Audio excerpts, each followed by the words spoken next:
The Salem Witch Trials, a story as old as time. Well, not that old, but still pretty old. And here's the hook. In 1692, a small town in Massachusetts was gripped by fear and paranoia after a group of young girls began exhibiting strange behaviors. Quick, spooky sound. Yep, that's a classic horror movie trope. And then you fade into the darkness, right? Wrong! Because this is where we come in. Hi, and welcome to our channel, where we bring you the craziest, weirdest, and darkest stories from human history. So, let's get right into it. The year is 1692, and the location is Salem Village, now known as Danvers, Mass. A group of young girls are caught dancing in the forest, and when they're not busy with that, they're throwing tantrums, screaming, and generally acting out of sorts. Now, keep in mind, this is not your average 13-year-old angst.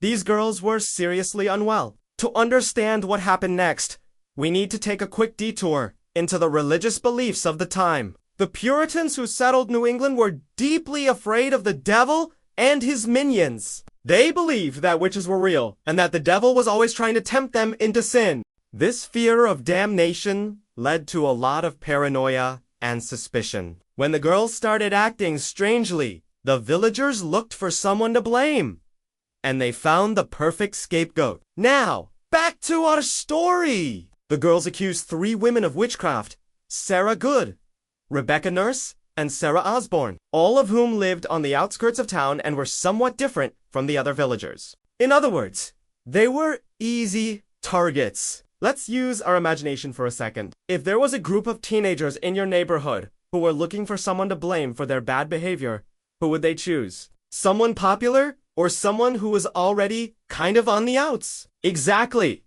It's human nature to target the weak. After accusing these 3 women, the girls started naming other people as well. Soon, the entire village was gripped by a wave of accusations and counter-accusations. Neighbors turned on neighbors, and friends became enemies. By the end of it, over 200 people had been accused of witchcraft. So how were these accusations proven? Well, not very scientifically, if you can imagine. There were no real trials, just a sort of kangaroo court presided over by a man named John Hawthorne. He held hearings in his home where he questioned the accused and listened to the girls' accusations. If you didn't confess to being a witch, you were probably innocent. Unless, of course, you were a Native American or black or just generally disliked. Then you were definitely doomed. Out of the 200 people accused,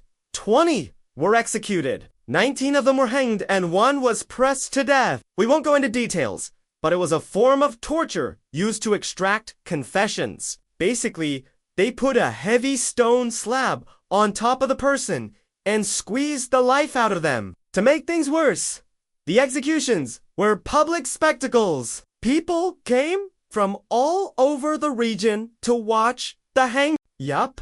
It was like a really messed up county fair. What else really creepy about the Salem Witch Trials is that there was no real evidence of any kind. The whole thing was based on paranoia and lies. Innocent lives were destroyed based on the word of some very disturbed teenagers.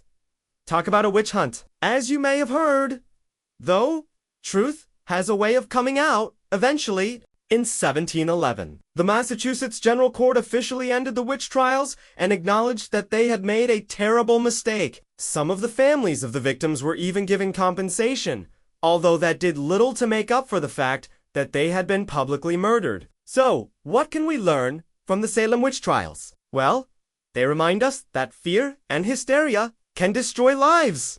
They also remind us that we should always be careful to separate facts from fiction, and that sometimes even the most powerful institutions can be corrupted by fear and prejudice. And that's all for tonight. Thanks for watching, and remember, don't believe everything you see or hear. Now, end with some chilling music as the screen fades to black.